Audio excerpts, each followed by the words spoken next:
Hi guys, welcome back to my YouTube channel. I've been around a time or two, and I know a lot of boys like you. Let's go and never look back. You're giving me a heart. I always say I'm back every time I miss a week without posting, because I always feel like I just ghosted everyone when I don't post every week. So yeah, the girl is back. And I'm better. Okay, today is a Sunday and I'm probably gonna post this video on a Monday or a Tuesday, but I'm recording it on a Sunday, and normally on Sundays I have self-care Sundays when I'm not doing anything, like when I don't have plans.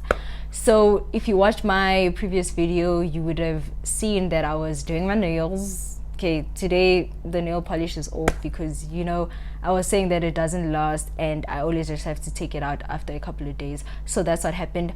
But this week, yeah, so that's the random thing that I was doing last week for self-care. So this week I'm gonna be doing my hair. I'm gonna be basing my scalp. If you're a female, you know that if you plaited your hair, you did braids or cornrows or whatever, you have to base your hair line. No, you have to base your scalp because it gets dry and itchy. So putting moisturizer on it helps it to like have moisture and to not be as itchy as it normally would. So I know this is very random, but I feel like it's necessary for me, and because like I normally don't have time to do it since I'm recording a video, and I just get lazy afterwards. Like after I record a video, I just want to sleep. Like I don't want to do anything. So I just thought it would be a good idea to just do it while I'm doing my videos, and it just saves me time, killing two birds with one stone. Pew, pew. So I'm using this Olive Miracle anti-breakage cream. I normally use it on my hair, like if I haven't plaited or anything like that, on my natural hair. So it is also for dryness. So I think the dryness in the hair, but I think I can also use it for my scalp, because normally people like to use like oils and whatever, and I do have an oil, but I feel like it doesn't last as long as the moisturizer. Like the moisturizer is thick enough to keep the moisture in for longer. So yeah, that's why I'm using it. And yeah guys, today I'll be talking about Christianity, like a part of Christianity and my journey with it, on a very specific topic though. Sorry, I just keep looking at myself because I'm so pretty. And also I'll be using this mirror to, you know, to see what I'm doing, because if I'm looking at the camera I won't see nothing. So yeah, so I just thought, you know what, let me talk about this thing. And yeah, because I feel like I wanted to talk about it on Instagram, like to just, you know, but I was like, no, actually let me make a video, because I'll be able to, you know, make the points clearly and I'll be able to explain better. So yeah guys, let's get to it. Yo, my olive what is nearly finished, and that's because, shame, I've used it for a long time. I think I bought it in somewhere in 2019, I don't know, somewhere there. So the fact that it's 2021 and it's still here, shame it lasted. Okay, so on Instagram, it was a Sunday. You know, I was just living my best life in my room, because it was self-care Sunday. Like I was just listening to music, because that's what I normally do on Sundays, like listen to music, vibe, you know, dance around in my room. So I was listening to this song. It's called Trial. It's called Take It to Trial. It's a trap song. It's featuring a lot of people. Ghana, like, hey, there's a lot of artists I can't even remember, but I remember Ghana is featured there. So I posted a video on my Instagram, and someone sent me a DM responding to that video, and they were asking me how I listen to all this trap music with such explicit and vile language and still manage to try and live a holy life that is pleasing to God, because obviously that music doesn't promote all of that. Like it doesn't promote holiness and stuff like that. So how am I able to like still jam to songs like that and still keep my faith and still be on the right path in terms of, like, you know, like I said, living a life that is pleasing to God and just making sure that I stay in the right path still. So first of all, like, I never ever expected that. Like, I've never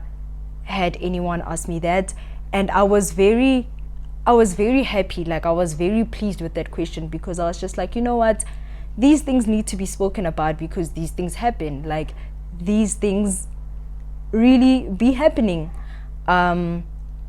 So it was very nice of him to ask me, instead of like assuming and be like, oh, this girl, that means she's not a real Christian, because how is she listening to such songs but claiming to be a Christian? So I appreciated that, like, he was asking out of curiosity. And also in his question, he asked because he said that he was also struggling with music in general, because I would assume that, like, ever since he started his Christian journey, he doesn't feel like he can listen to music like that, because it just doesn't help him in his journey and trying to live the right path and stuff like that. So I was like, you know what, thank you for this question. This question is very important.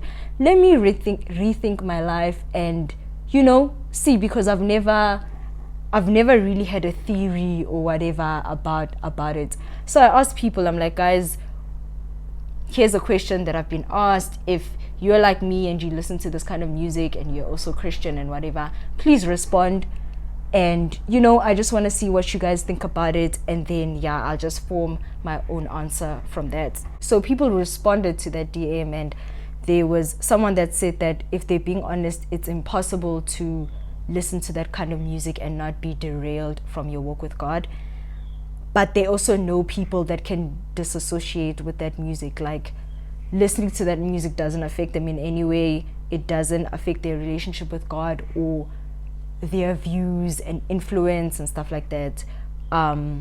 They're still able to still connect with God and still have desires to do what is right and stuff like that. Like, that music doesn't mean anything to them. And I was like, yeah, I agree with that, fully agree with that. There were some people that said that you need a balance. If people don't know how to balance, that's when, you know, the influence of that music could get to you, like, heavily. So I was like, you know what, these people are raising some great points, and I completely agree. Before I was saved, because I got born again like 20, I don't remember, but I was 15. I got born again. But a time before that, when I was born again, I was just a good girl for no reason. Like, I was just a goody two shoes. So when I got saved, I was even worse. But that's a story for another day. So I never really liked trap and rap or hip hop in general, because I just didn't like the fact that they swore a lot, and, you know, their lyrics were very disrespectful to women, and it was just explicit, man. Like, I couldn't stomach it. Like, I couldn't digest that kind of music. So I always listened to white people music. Like, I listened to rock, I listened to pop, you know, because I felt like it's not as explicit, and I could listen to it, man. I could relate in some of the songs. Like, I felt like it was better for me to listen to that kind of music than to listen to hip hop and rap and, you know, other things. Whenever people were like, yo, Drake or Mang Mang or Travis Scott, I was just like, I don't know nothing about that, and I'm not even interested. Like, I'm not even trying to know. Like, I didn't even care that I'm the only one that doesn't listen to it. I didn't even care. I was just like, hey, I don't listen to this thing. You be easy though, listen to your music, not me. How I came about to listening to it was that I started getting curious. Like, like, why does everyone like this genre so much? Like, what do they see in it? Let me give it a chance. Also me, like, just to, you know, let me not be closed-minded like that. Let me hear what people like about it so much. And I think it's because also other people around me that are also Christian were listening to it, and they seem to be fine. So I was like, maybe it's not as bad as I think it is, you know, so let me give it a listen. So I started listening to it, and I was just like, you know what, the lyrics are still very bad, but I get the vibe. Like, I get what people like about it so much. Maybe they're not even interested too much on the lyrics, but it's just the vibe that it gives you. Because with hip-hop, it's built around confidence. Like, the artists are oozing of confidence. So the minute you listen to it, even from the beat, the minute you listen to it, you just feel like, you know what, I'm the person, I'm the girl, I'm a go get 'em, I'm a win, I'm shining, I'm a star. Like, you know, it just gives you that type of energy because that's the influence that has been put in that music. So I was like, you know what, I see why people like it so much. So I thought maybe, you know, it's not that deep, because I realized that whenever I do my makeup, because I'm going out, going to see my friends, or I'm going somewhere, I listen to trap, it just gives me that confidence, like, you know, that va-va-voom, and I'm just ready to go out, I'm ready to be on the streets,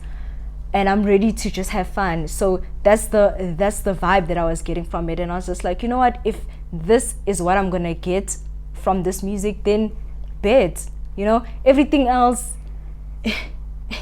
is not for me, I don't care, but for this specific reason, then bet. And it, like, literally, it always does that for me. Every time I feel like, you know, I'm doubting myself, what is going on, or I'm just not feeling that great, and I listen to it, like, immediately I'm just like, yes, let's go. I think it depends on the type of person that you are, because if you're the type of person that prefers hip-hop and rap as your, like, number one genre of music, it has more influence on you as opposed to someone like me that takes it as third best, fourth best.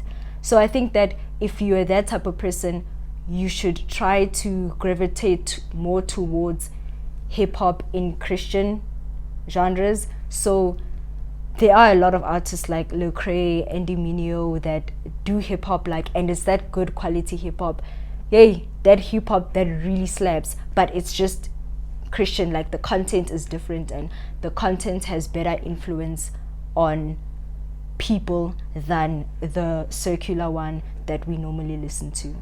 I think the number one key is to know yourself, know what type of person you are, know what easily affects you, what doesn't, know your strengths, know your weaknesses. I think honestly the key is in knowing yourself, because yes, in the Bible, like, there's a lot of things that are just like point blank, period, this is not up for discussion, just don't do this. You don't even have to know yourself, you don't even have to this, you just mustn't do it, period. But there's other things where it's like, you know what, guys, some things are fun, some things are good, but they're just not beneficial for you. So I think those are the places where you get to decide for yourself, what is beneficial for me, because something can be good, but because you're doing it in the wrong way, or you're using it for the wrong reasons, it becomes bad for you. So those are the places where you need to discern, and you need to judge for yourself whether partaking in certain things will be beneficial for you or not. Apart from hip-hop and trap or rap, whatever you call it, I've also been open to listening to circular music because of the following reasons. Number one, there's a lot of artists out there that make good music that is very relatable, because I feel like some of the things that we go through, like, in our normal daily lives, are not things that are sang about on gospel music and by gospel artists.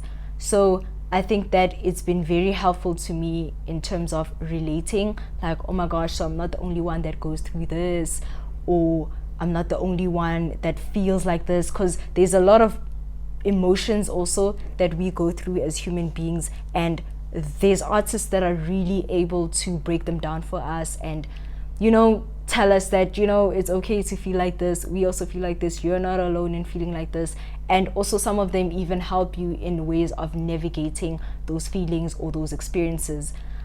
So I love that, and I feel like it's also beneficial for me in my walk with Christ, because I'm in a better place of understanding.